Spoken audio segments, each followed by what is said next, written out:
Please listen carefully.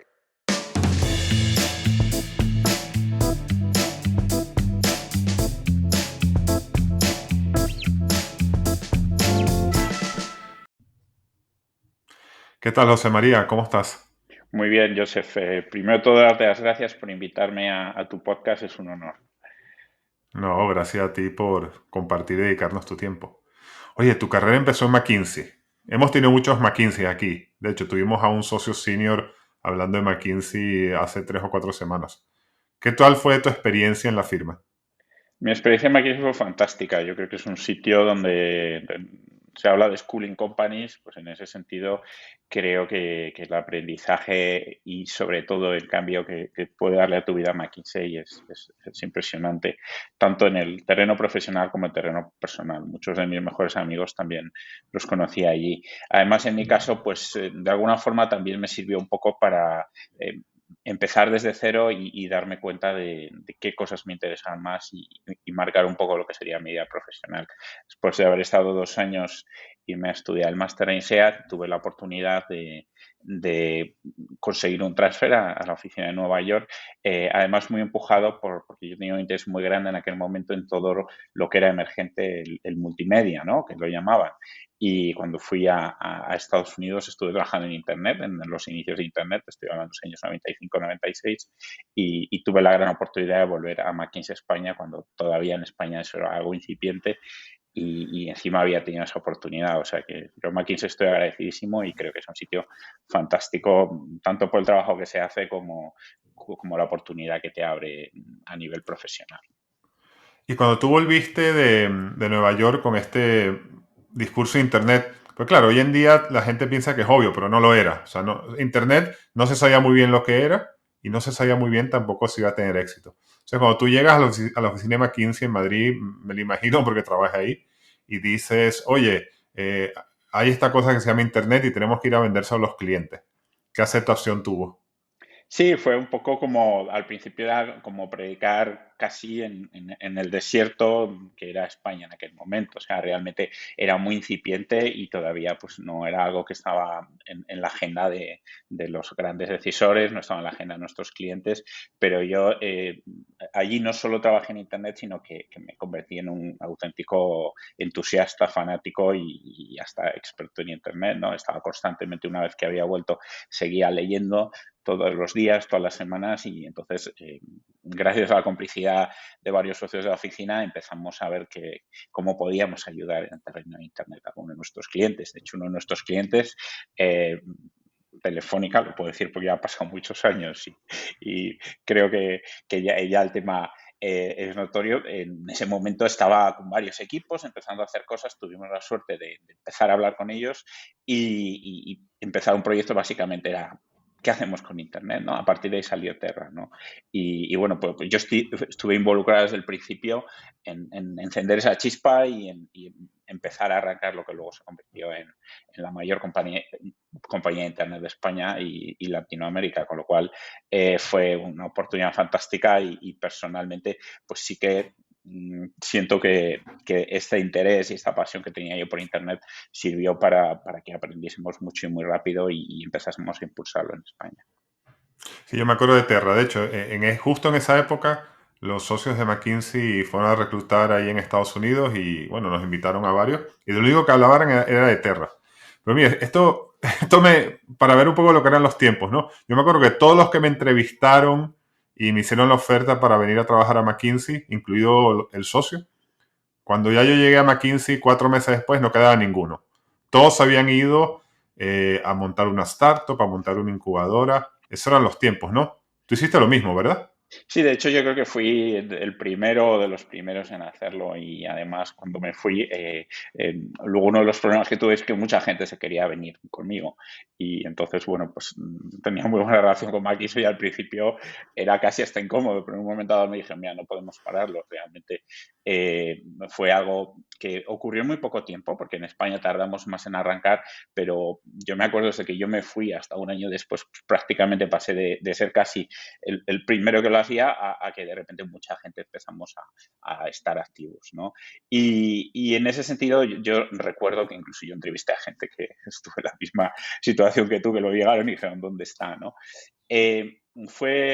Para mí también fue un momento de cambio a nivel personal. O sea, yo veía que Internet era algo importante, incluso estaba trabajando con un cliente que estamos construyendo algo muy grande, pero bueno, tenía una idea que era, esto tiene que ser mucho más grande y así surgió un poco la oportunidad en la que me embarqué, que fue el liderar junto a otros socios NetJus, que fue la primera incubadora de proyectos Internet en España y además con la que tuvimos un gran éxito, levantamos 60 millones y con eso nos posicionamos muy bien, aunque luego pues el tema se complicó. El famoso crash.com pues nos afectó de lleno, ¿no? Como a todo el mundo que estaba en la industria, particularmente en España.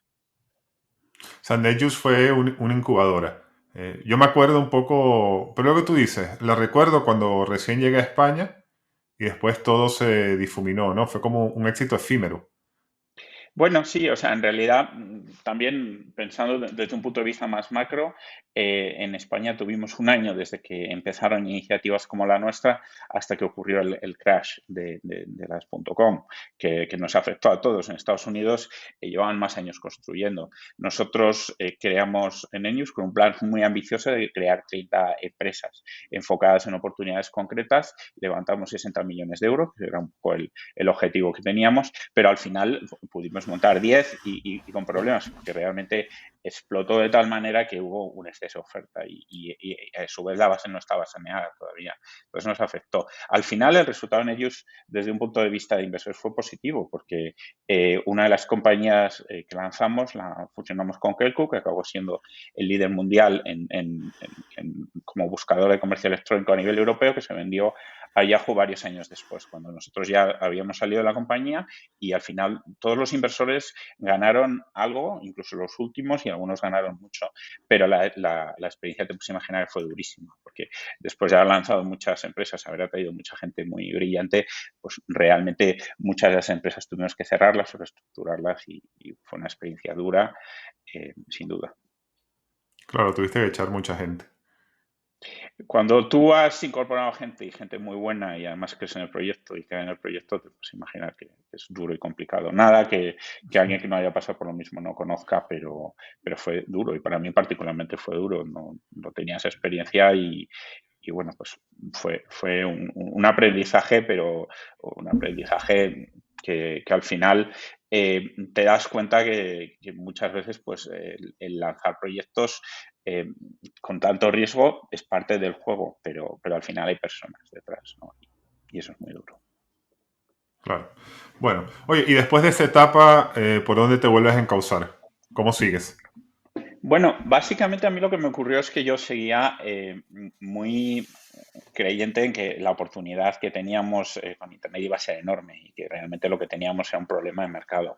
Pero en ese momento en España, pues un poco la reacción que tuvimos fue la contraria. O sea, realmente las oportunidades eran mucho menores y tuve la oportunidad de empezar a trabajar con Telecinco, que entonces era el líder como empresa de medios en España y la más rentable a nivel europeo. Y empecé a trabajar con ellos en una productora multimedia que tenían y acabé liderando un poco todos los que eran sus esfuerzos en lanzar otros canales de Internet, móvil. Entonces fue una fase muy interesante. En paralelo, Internet fue empezando a recobrar la lógica de negocio, porque lógicamente lo que había ocurrido era un episodio, pero la base fue creciendo ahí una compañía que realmente fue quien mejor lo supo entender y quien construyó las bases, fue Google. Entonces, en un momento dado me crucé con Google y tuve la oportunidad de trabajar con Google, con los cuales he estado trabajando más de 10 años. Fue una oportunidad fantástica y encima fue la sensación de que había una coincidencia desde el principio, desde que contacté con el equipo de Google hasta que empecé a trabajar con ellos, que todo lo que había estado haciendo encajaba perfectamente con lo que Google era y lo que Google quería conseguir. Y esto era 2006, ¿no? Entonces un Google muy diferente de lo que conocemos ahora. ¿Cómo era? Cuéntanos un poco cómo era la empresa, en qué andaba, cómo la experimentaste en esos inicios. Después entraremos en lo que hiciste, pero dame un poco las sensaciones. Sí, la sensación era que era una compañía fantástica, con un producto fantástico y con un dinamismo muy propio de algo que se está haciendo, pero en el que estaba todavía todo por hacer, ¿no? O sea, al final teníamos un producto fantástico que era Search. Ujú, El buscador era un producto que funcionaba, y gran parte de nuestro trabajo era acelerar lo inevitable. O sea, de alguna forma teníamos un producto que funcionaba muy bien, los usuarios lo estaban utilizando. De alguna forma, ¿cómo podíamos hacer para que esto se acelerase? Porque era una oportunidad para cualquiera que pudiese dar a conocer a su producto. El concepto de Google de cuando estás buscando algo, te voy a recomendar algo que encaje con lo que estás buscando, era brutal. En paralelo, acabamos de comprar YouTube. O sea, era una fase en la cual mm. ya había otra serie de cosas empezando a pasar, pero todavía era una compañía muy emergente. Básicamente, al principio, mi rol dentro de Google era ayudar a estructurar todos los verticales que todavía no estaban desarrollados en España. Y en ese sentido, todo era muy emergente. Todavía era una compañía muy scrappy, ¿no? Que se usa el término, aunque la filosofía siempre la mantenió. En aquel momento Ujú. todavía había pocos recursos, pero a la vez venía con entusiasmo y sobre todo con esa misión que teníamos todos, que sabíamos que lo que Google traía pues era algo que era bueno para todos, y éramos parte de ello. Ok, mira, podríamos pasarnos aquí toda la entrevista pasando por tu carrera en Google, pero ya eres el tercero o cuarto Google que tenemos. Entonces, bueno, yo como voy teniendo las conversaciones, me van surgiendo nuevas preguntas. Entonces, te va a tocar a ti responderlas. Entonces, oye, disparo algunas preguntas. Oye, a mí me interesaría entender en una empresa tan de producto como Google, ¿cómo es esa interacción entre la gente que desarrolla el producto, que me imagino que están ahí en California, y la gente que está más en la parte de negocio? O sea, que tiene que vender, que tiene que hacer marketing, que está en los países. Entonces, ¿cómo funciona eso? ¿Y qué tan importante es esa simbiosis? Sí, de hecho, buena parte de mi experiencia en Google estuvo relacionada con esta pregunta que me haces. O sea, yo cuando entré en Google, básicamente Google era una empresa que tenía productos, y luego estábamos los equipos en los países que lo que teníamos que hacer era desarrollar el negocio, ¿no? Y al final, pues, de alguna forma el producto te venía más dado, y además teníamos un producto que era búsqueda, y el resto de los productos eran más emergentes. Tenían su posicionamiento, pero tenían un peso menor. En la medida que Google fue creciendo, que la gama de productos se fue ampliando, porque nuestra red de display empezó a ser más importante, porque YouTube empezó a ser también un producto que generaba ingresos y que empezó a ser muy significativo, tanto en cuanto a usuarios como en cuanto a la presencia de las empresas que querían tener, y sobre todo a partir de la revolución del móvil, que fue algo que al principio pues Google fue muy activo, pues, desde el principio, incorporándose a iPhone, lanzando Android, pero que en un momento dado pasó de ser una plataforma que era adicional a ser la plataforma que más poderes tenía. Pues de alguna forma un planteamiento en el cual el producto iba más por su lado y el negocio por otro, pues tenía menos sentido, ¿no? Entonces, en ese sentido, yo me fui a trabajar a California. Estuve trabajando en la sede en Silicon Valley, y estuve trabajando en un equipo del que salió una nueva organización, que era una organización era una organización de producto dentro de la organización de negocio. ¿Qué quiere decir?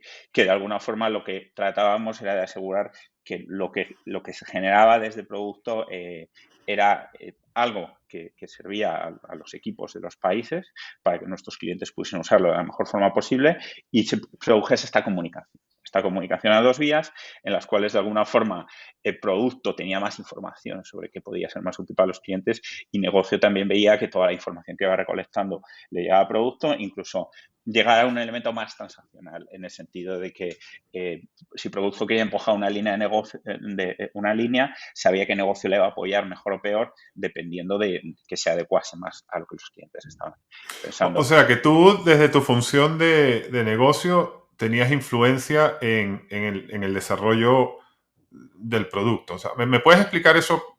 ¿Qué significa? O sea, concretamente con algún producto que veamos, no sé, en el Gmail o en el Google Calendar o en el YouTube. O sea, ¿qué era un input que podía dar tú y las otras áreas de negocio que después se viesen en el producto?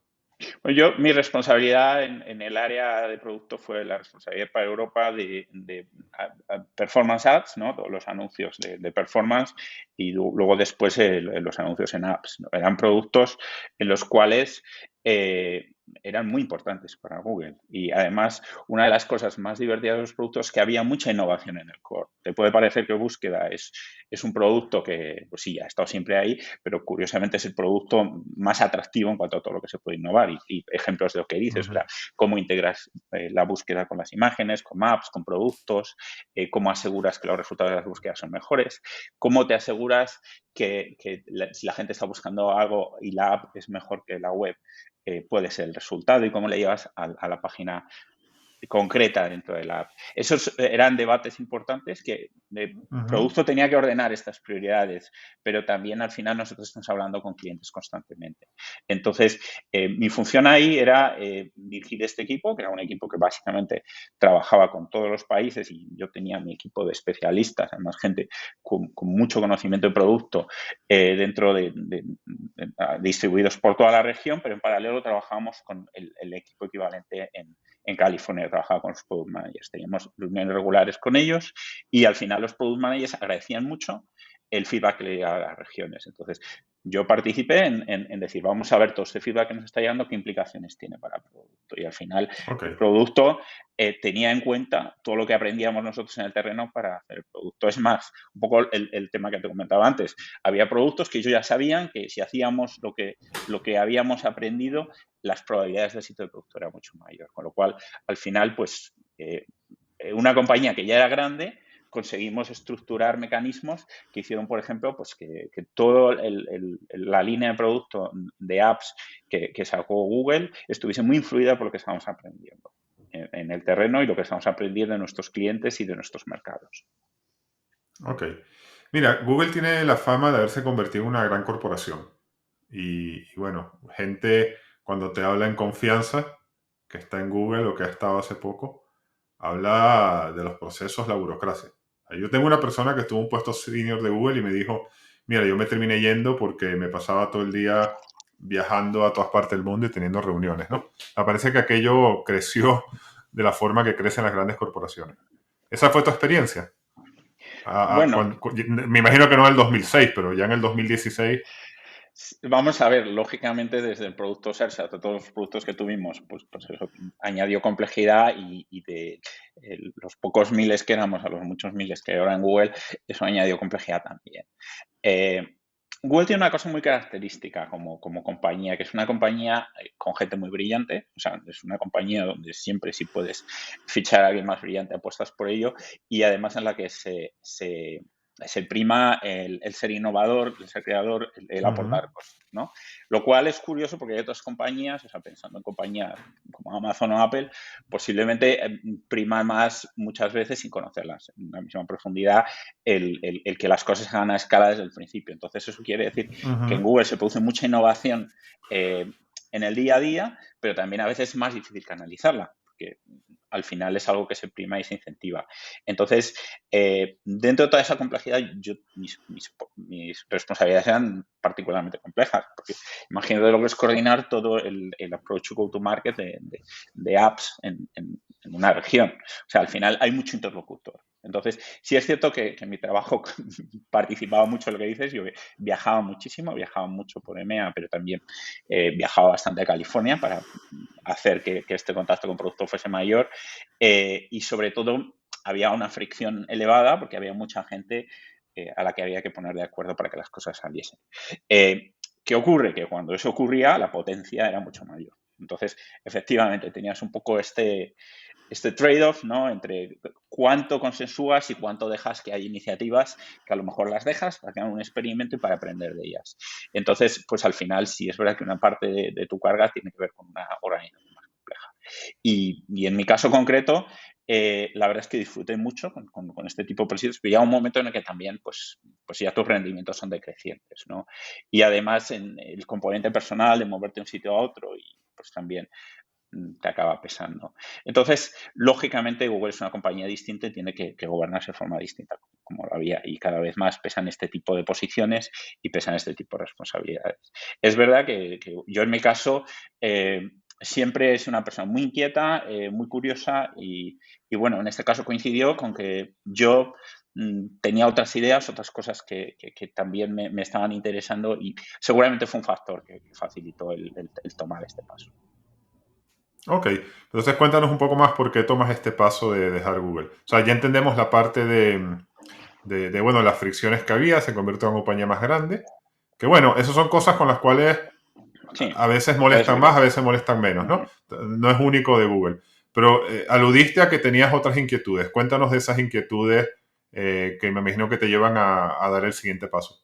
Sí, hay algo que no te he contado yo desde que estuve con McKinsey en Nueva York a finales del siglo pasado. He estado muy involucrado en temas de emprendimiento social. Estando allí conocí Ashoka, que es una fundación que básicamente se creó en el 85 con un concepto revolucionario que es vamos a aplicar la filosofía de Venture Capital al tema social y fueron los que crearon el concepto de emprendedor social y empezaron a identificar emprendedores sociales que de alguna forma cambiasen el mundo, empezando en sitios como Brasil y en la India, donde había una necesidad bestial, y luego pues extendiéndolo ya a países más desarrollados.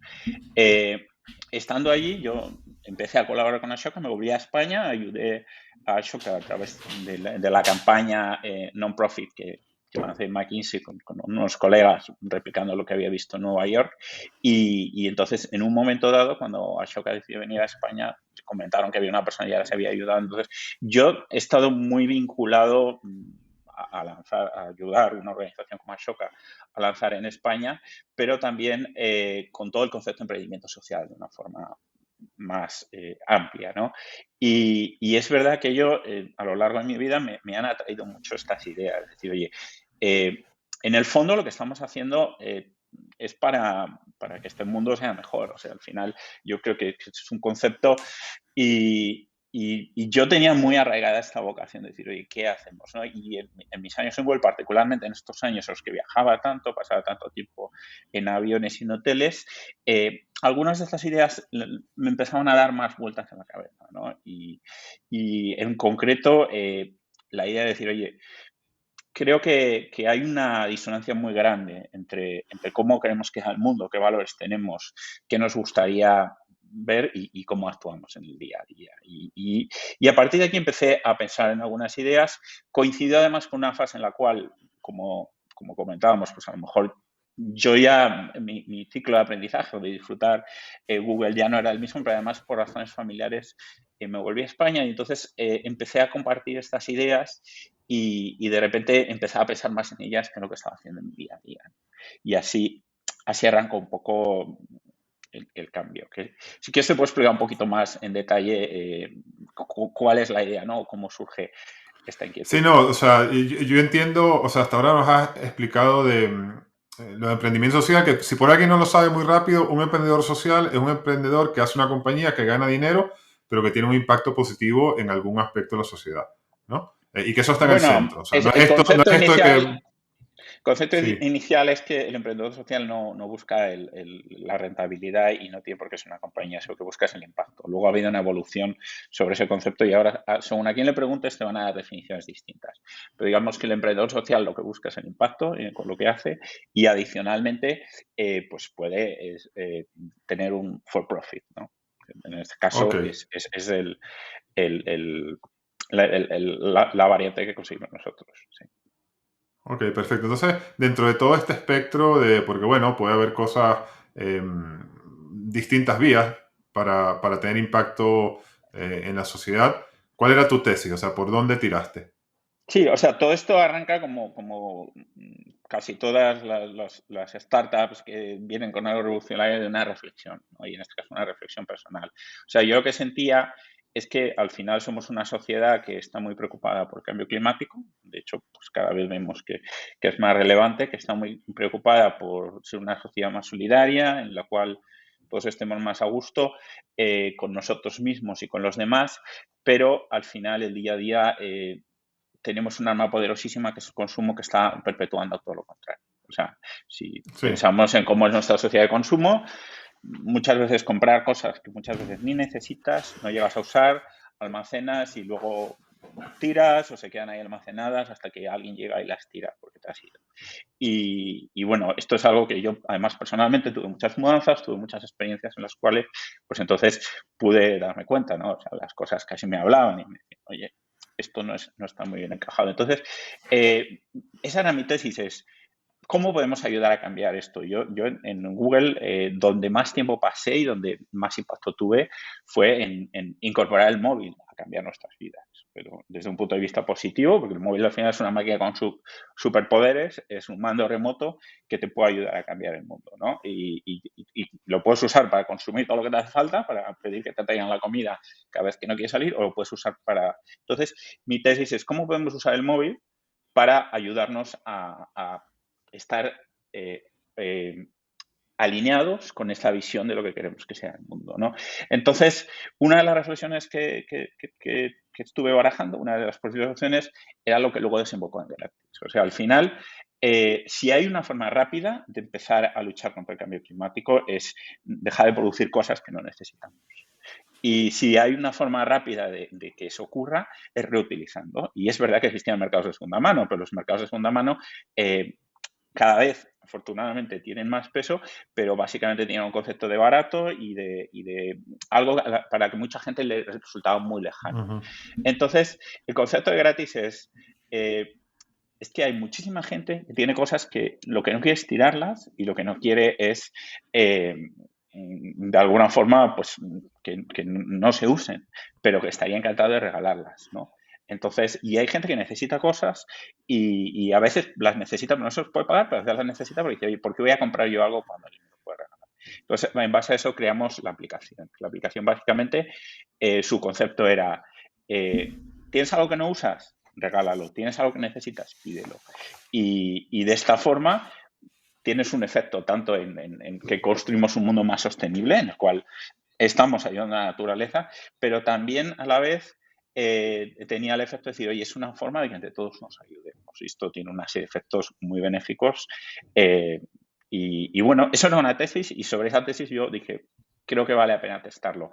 Empecé a hablarlo con gente de Google con la que tenía confianza y me decían, oye, esto es fantástico, casi diciendo como algún día haré esto.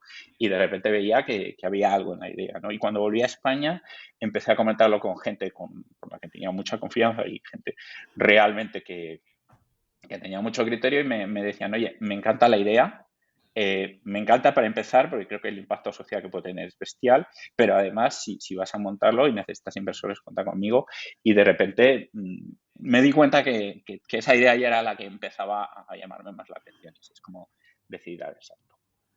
Ok, resumiéndolo, entonces es una aplicación que actúa como portal en el cual gente ofrece productos que regala y gente que podría estar interesada en estos productos de estas otras personas dice, pues yo lo quiero, ¿no? Y se hace el intercambio, ¿no?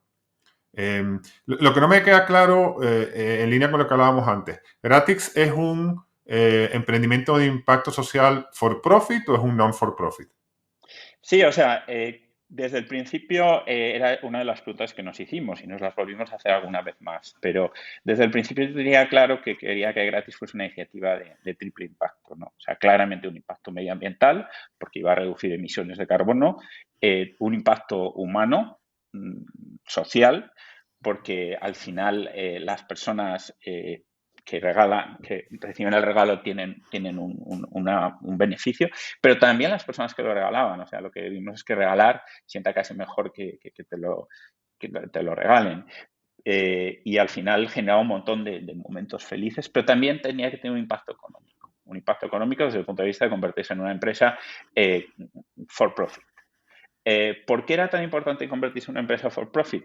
Porque la vocación de Gratis era convertirse en un sistema operativo que llegase a todo el mundo y que todo el mundo acabase intercambiando, acabase compartiendo mucho más y de esa forma cambiásemos un hábito tan arraigado como es el consumismo, ¿no? Ujú. Y que además fuese la base para que luego nos encontrásemos más cómodos haciendo otro tipo de cosas alineadas con estas misiones. Para llegar a todo el mundo, al final lo que necesitamos es un modelo de ingresos que diese autonomía financiera y permitiese financiarlo. Un modelo Ujú. en el cual fuese meramente non-profit, la capacidad de escalarlo era mucho más reducida. Y entonces, desde el principio, nos pusimos esa exigencia de vamos a hacer que esto sea un for-profit para que seamos capaces de llegar a todo el mundo y de alguna forma que esto sea algo que llegue a millones. Ok, bueno, y no, no es algo inusual, ¿no? De hecho, la tesis más manejada ahora es que los negocios de impacto que realmente funcionan y logran sus objetivos son for profit. Bueno, pues entonces, ¿y cuál era entonces ese modelo de negocio en Gratix para generar esa rentabilidad o ese crecimiento o ese profit, ¿no? Para poder hacer toda la labor social. Sí, o sea, todo esto partía de unas premisas relativamente radicales. O sea, como el problema que queríamos solucionar era tan grande, que era cambiar hábitos y unos hábitos muy arraigados, además nuestra propuesta era tan lunática, si quieres, o sea, era algo que era inusual, ¿no? O Mm, sea, un perro verde, de decir, oye, no, ahora vamos a regalarnos cosas. O sea, lo primero, mucha gente reaccionaba como diciendo, no, esto no. Entonces, nuestra apuesta es que muchas de las grandes iniciativas y grandes cambios que cambian el mundo son cosas que tienen un elemento irracional y un elemento muy rupturista, ¿no? Y Gratix participaba desde su concepción de esta filosofía de, oye, esto es algo que tiene un punto sorprendente, ¿no? Entonces, al final, claro, nuestro objetivo era tenemos que cambiar esto, pero para cambiar esto tiene que ser masivo, ¿no? Entonces, desde el principio nuestra premisa es esto para que produzca el efecto que tiene que producir, que es cambiar hábitos, eh, tiene que llegar a todo el mundo. Entonces, el modelo de negocio era coherente con esa premisa, llegar a todo el mundo. Entonces, si conseguimos que el regalar como forma de cambiar el mundo y el compartir se convierta en algo que a la gente le entusiasma y la gente lo contagia, podríamos conseguir un montón de usuarios con un coste de adquisición bajo o casi nulo, que era parte de nuestra prueba. Es decir, oye, realmente esto va a ser algo que entusiasma y contagia. Entonces, ya tienes una primera ventaja en el modelo de negocio. ¿Qué ocurre? Que el modelo de negocio, para que luego se consolide, lo que necesitas es sobre ese número de usuarios que consigues a un coste muy bajo, conseguir una serie de ingresos. Esa serie de ingresos se basaban en que al final, si tú tienes esa masa crítica de usuarios, al final te conviertes en algo muy relevante. Es el primer sitio al que mucha gente va a ir cuando necesita algo. ¿Por qué ir a Amazon si puedes ir a Gratis antes? Si en Gratis lo puedes conseguir sin coste y además haciéndole un favor al medio ambiente y pasando un buen momento. Porque realmente el momento de regalar o que te regalen, pues tiene elementos positivos. Entonces, una vez que tienes la gente ahí y además tienes la gente que viene por un propósito, que es por una parte de utilidad, que es conseguir cosas que necesitan, pero por otra parte es esta parte de decir, oye, mira, prefiero esta forma de consumir. Entonces habrían oportunidades muy ligadas a lo que es qué va a querer la gente que ya está y qué otro tipo de cosas pueden ser útiles. Entonces, por ponerte un ejemplo, todas las semanas en Gratis se regalaban varias bicicletas. Pero había mucha más demanda de bicicletas que se regalaban. ujú. Entonces, ¿qué haces con toda esta gente que quiere una bicicleta? ¿Se va a ir a Amazon a por la bicicleta? O a lo mejor tú puedes decir, oye, no has conseguido la bicicleta, oye, puede haber bicicletas de segunda mano que te puedan interesar, aunque tengas que pagar por ellas. No consigues la gratuidad, pero sí estás consiguiendo parte del beneficio que buscas. O a lo mejor hay una marca de bicicletas sostenibles que hemos descubierto y queremos que la conozcas porque realmente su propuesta de valor te va a enganchar más. O a lo mejor, si lo que quieres es un ordenador, aquí hay una gente que te puede ayudar a recondicionar el ordenador que puede regalar. Te lo van a regalar, pero seguramente va a necesitar. O sea, al final, Ujú. el crear ahí un ecosistema y un esquema de valor añadido que el propio usuario le diese valor. Eso cuando juegas con una plataforma en la cual los propios usuarios están diciendo, oye, estoy haciendo búsquedas de esto, estoy visitando tal producto, lo he puesto en favoritos, lo he solicitado, lo he subido como deseo, los propios usuarios te van a decir lo que necesitan. ¿Qué ocurre? Que para hacer eso, pues nuestra base, todo el sistema iba a ir soportado sobre dos bases. Una base que es el Karma Rank que desarrollamos, que era un sistema para que el que regalase también tuviese el beneficio del karma, ¿no? Que si haces cosas buenas te pasan cosas buenas y que ayudasen a dinamizar la comunidad de una forma en la cual no solo evitasen los abusos y posibles fraudes, sino que facilitasen al final que la gente consiguiese lo que tuviese. Y luego un recommendation engine que inicialmente hicimos una versión muy rudimentaria basada en notificaciones que podía notificar sobre las cosas que buscabas, pero que en una segunda fase ya te podría incluso ayudar con este modelo de negocio que comentábamos, que es, oye, Ok. parece ser que tú no consigues una bicicleta, pero a lo mejor quieres considerar estas opciones. Esa era un poco la visión que teníamos. Como puedes ver, era una visión muy basada en que nuestra premisa se hiciese realidad, que es que necesitábamos una escala de usuarios Sí. elevada porque montar una plataforma de esa envergadura pues necesita una masa crítica elevada. Claro. Lo que pasa es que aquí hay, o sea, aquí podría haber una contradicción, ¿no? Porque al final, o sea, está toda la parte de la esencia y la razón de ser, que es el intercambio de estos productos entre gente, pues el pass-on, ¿no? O sea, esta es una de las partes del modelo de la mariposa, ¿no? O sea, lo pasas, o sea, y es lo que dice Patagonia todo el tiempo, ¿no? Eh, Sin embargo, al final para mantener esto estás vendiendo. Y yo entiendo que estás vendiendo, no sé, me imagino que aquí no venderías ropa de Shane, ¿no? Eh, pero al final estás vendiendo productos, pero estos productos ya vienen de una fuente más responsable, más environmentally friendly o de proximidad o lo que sea. Pero al final estás vendiendo, o sea, al final para que el modelo se sustentase, tenías que vender.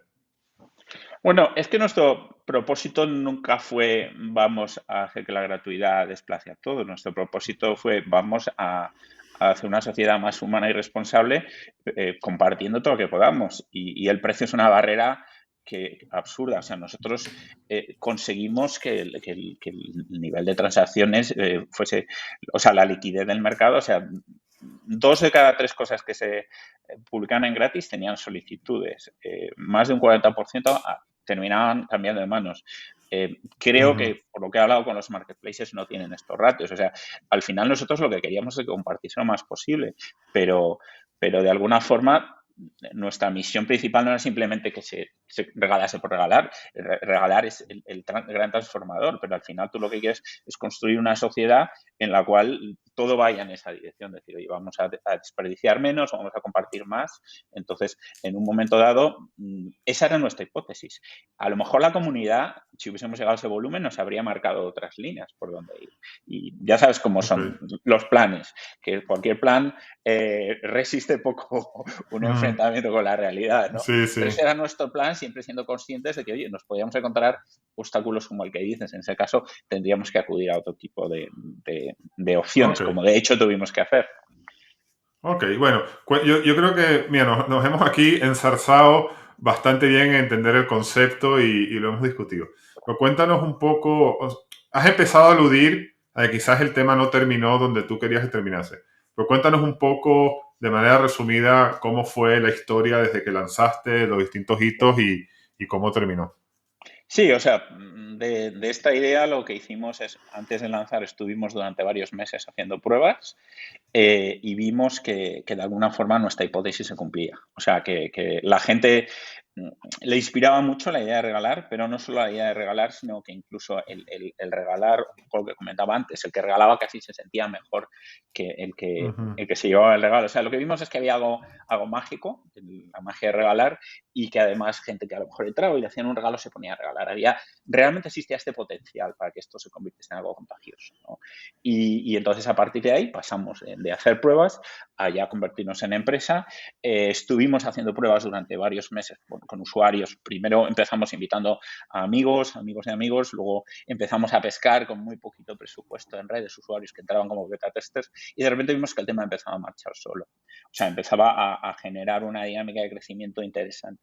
Entonces lo lanzamos a finales del año 2019, tuvimos muy buena acogida. En pocas semanas teníamos más de 50.000 usuarios y bueno, cuando empezábamos a ver que podíamos empezar a desarrollar este primer ciclo de crecimiento orgánico y ver si era posible que lo pudiésemos llevar al terreno exponencial, es cuando llegó el COVID. Entonces, eso, como a ujú. todo el mundo, nos cambió radicalmente los planes, todo el mundo encerrado, se cerró de alguna forma no solamente la inercia que llevábamos, sino toda la dinámica de aprendizaje que llevábamos, porque estábamos aprendiendo, no nos estábamos inspirando en nadie. Y por otra parte, también se cerró bastante el mercado en cuanto a la posible financiación a ideas como la nuestra para llevarla al siguiente nivel. Y entonces fue cuando tuvimos que replanteárnoslo. Pero replanteártelo significa cerrarlo o hiciste un pivot. ¿Cómo fue ese Eh, proceso? Hicimos varios pivots, o sea, realmente nos planteamos hasta qué punto el problema era que el modelo no funcionaba o que el modelo se había cortado y teníamos que diseñar algo distinto. Y como desde el principio pensábamos que para que esto llegase a donde tenía que llegar necesitaba tener ingresos, nos dimos cuenta de que empezaban a acercarse a nosotros empresas, ayuntamientos, gente interesada en decir, oye, ¿qué podemos hacer con vuestra plataforma? Porque nos interesa mucho. Entonces, vimos la oportunidad de transformar gratis en una plataforma para que, si tú tienes una ciudad, hacerla más sostenible y solidaria, si tienes una empresa, crear comunidades que comparten entre tus empleados. Más adelante, incluso, una de las categorías que habíamos introducido era comida. A raíz del COVID vimos que la categoría de comida crecía mucho, pero con un tercio de la comida que se desperdicia a nivel global podíamos ayudar a tenderos y a restaurantes a acabar con el desperdicio alimentario, y empezamos a testar un sistema de salvacomidas que podía ayudar a los supermercados a que no tirasen la comida y la repartiesen entre nuestra comunidad. Entonces, de alguna forma, apuntábamos por un modelo en el cual podíamos hacer pilotos sin coste, pero en un momento dado el que una ciudad, por ejemplo, pudiese tener la oportunidad de decir, oye, yo voy a ofrecer gratis a la gente antes de que traiga las cosas al punto limpio, o complementario que vengan a recogerse en el punto limpio, o para que ellos compartan antes de pedir que se recojan, les atraía mucho.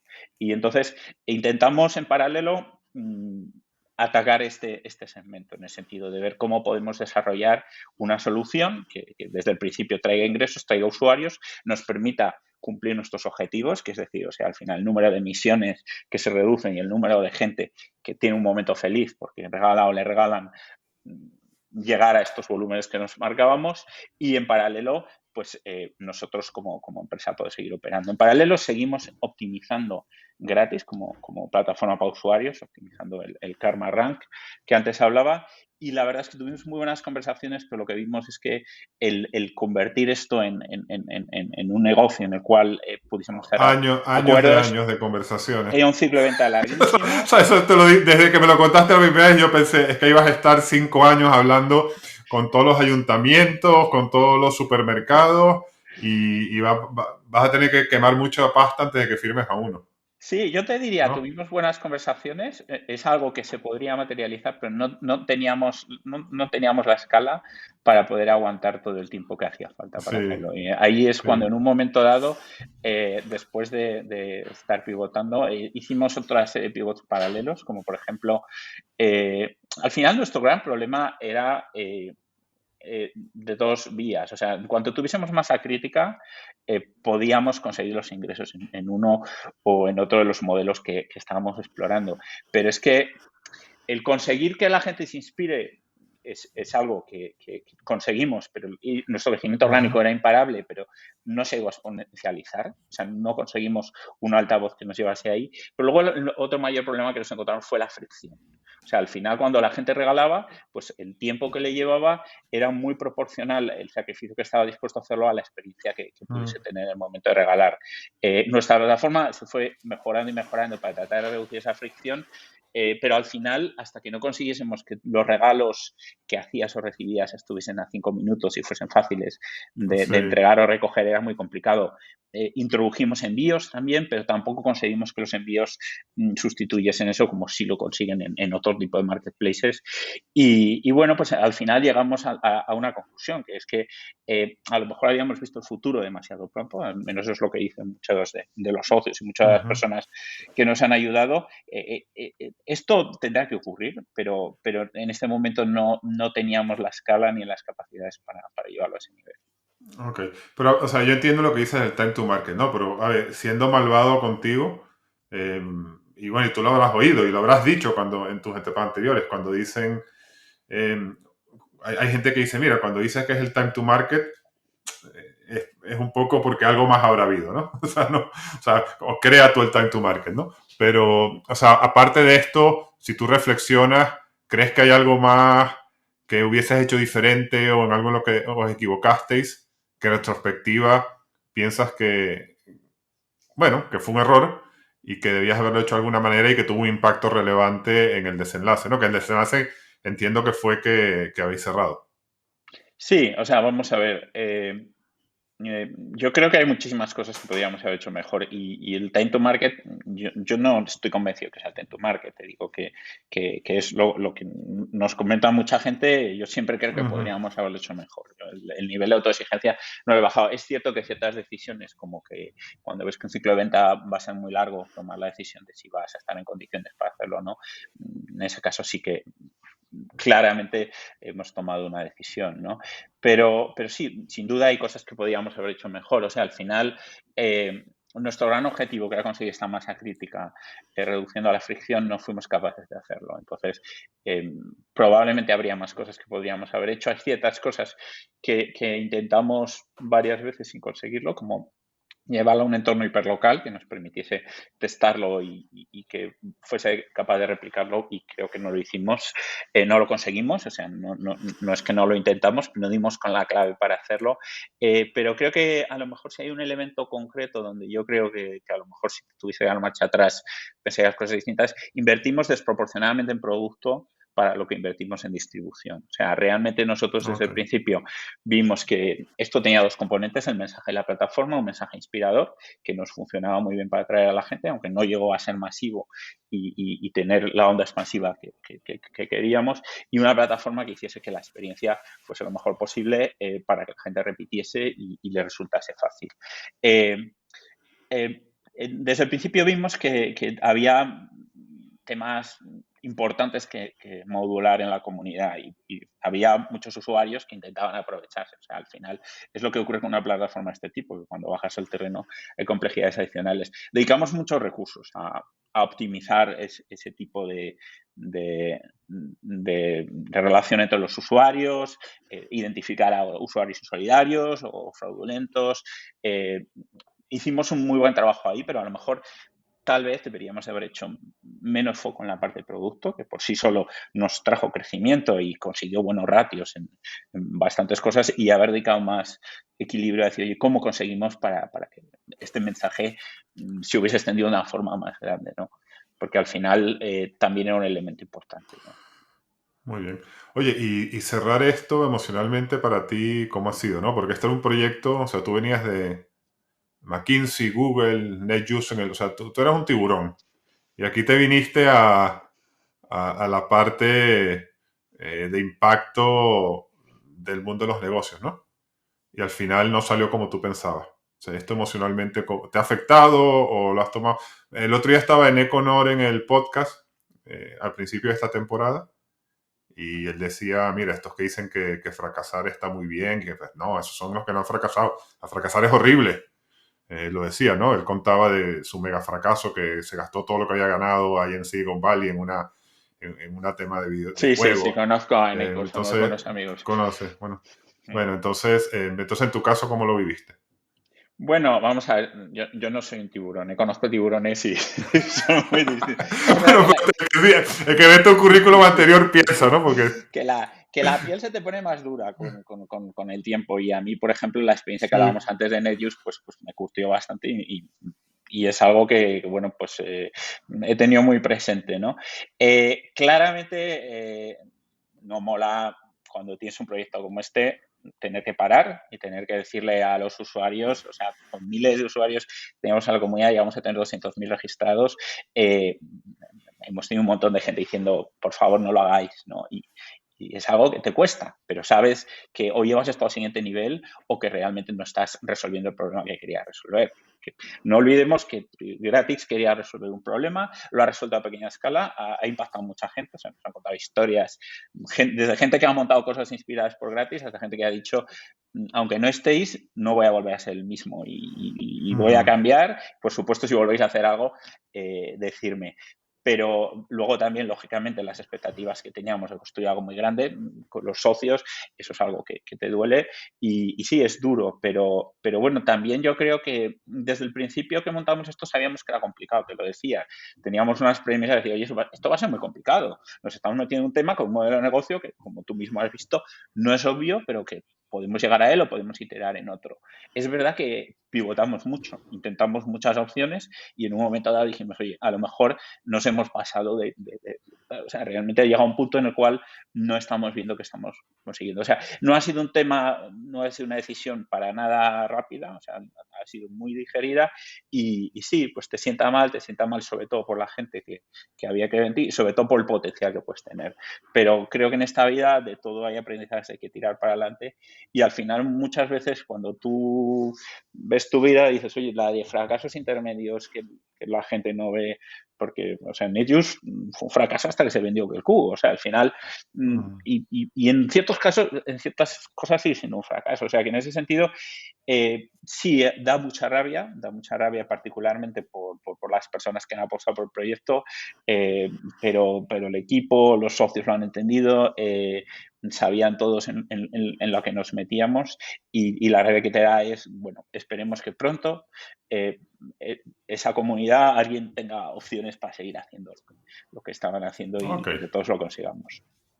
está claro. Bueno, y antes de terminar, cuéntame rápidamente en qué andas ahora.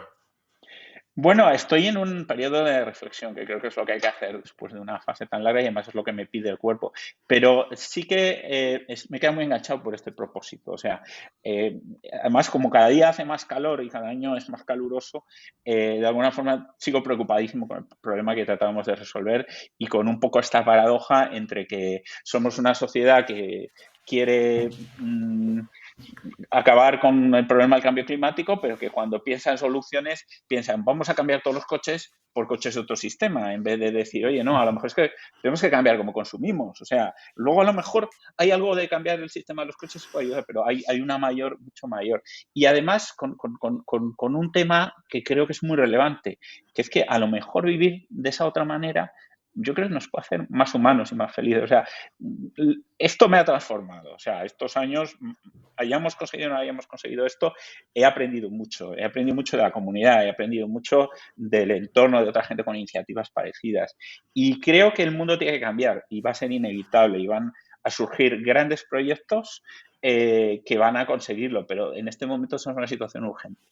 Entonces, estoy muy inquieto con cómo puedo utilizar esta preocupación y esta experiencia, este conocimiento que tengo para apuntar en esta dirección correcta. Entonces, no sé qué voy a hacer, pero sí te diría que mis inquietudes van por esa vía. Es más, estoy aprovechando para aprender un poco más de toda la problemática que lo rodea, porque sí es verdad que en este momento creo mucho en la economía circular, creo mucho que hay que replantear el modelo de crecimiento que tenemos, esto del Producto Interior Bruto y eso yo creo que no es lo correcto, pero estoy intentando ver todos los ángulos antes de decidir cómo puedo aportar más. Y bueno, no Muy sé bien. si al final te acabaré contando algo distinto cuando hablemos la próxima vez, pero bueno, ahí es donde estoy a fecha de hoy.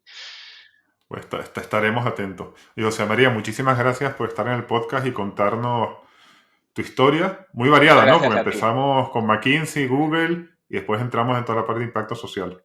Hombre, yo creo que esta es una vida en la cual tenemos la oportunidad de reinventarnos varias veces y si tienes Mm. el lujo que yo he tenido de trabajar en los sitios que quieres, haciendo cosas que te gustan y cada vez más intentando conseguir lo que crees que es mejor, pues oye, hay que aprovecharlo. Muy bien. Así es. Oye, para finalizar, quisiera saber qué es lo que entiendes tú por éxito, cuánto de ese éxito crees que has alcanzado y qué crees que te falta para alcanzarlo plenamente. Buena pregunta y difícil. Vamos a ver, yo creo que el éxito, o sea, y seguramente si me ibas a preguntar esto hace unos años, igual te había dicho otra cosa, es dejar el mundo un poco mejor de lo que te lo encuentras, ¿no? Y ahí es donde yo estoy. Entonces, bueno, pues creo que muchas de las cosas que he hecho pues han salido bien, han sumado, han tenido impacto, yo creo, muy positivo en mucha gente y yo ahora estoy en una fase en la cual creo que el éxito es intentar seguir aportando para que este mundo sea mejor. En cuanto más impacto tengas, mejor. Pero también yo creo que ya sabes que el éxito es eh, expectativas menos resultados, al revés, resultados menos Ujú. expectativas, ¿no? Entonces, también creo que para ser feliz hay que mantener un nivel de expectativas razonable, ¿no? Entonces, yo en este momento, ¿qué creo? Vamos a intentar un poco en la línea que te decía, a ver qué podemos hacer para mejorar la vida de los demás y sobre todo no volvernos locos, que me hubiese encantado que gratis fuese la plataforma global con acceso a todo el mundo que queríamos. No lo hemos conseguido, pero también hemos conseguido un montón de cosas. Hemos abierto muchos ojos, hemos cambiado y bueno, personalmente no sé qué será lo próximo que haga, pero espero que vaya en línea con este propósito que te he comentado.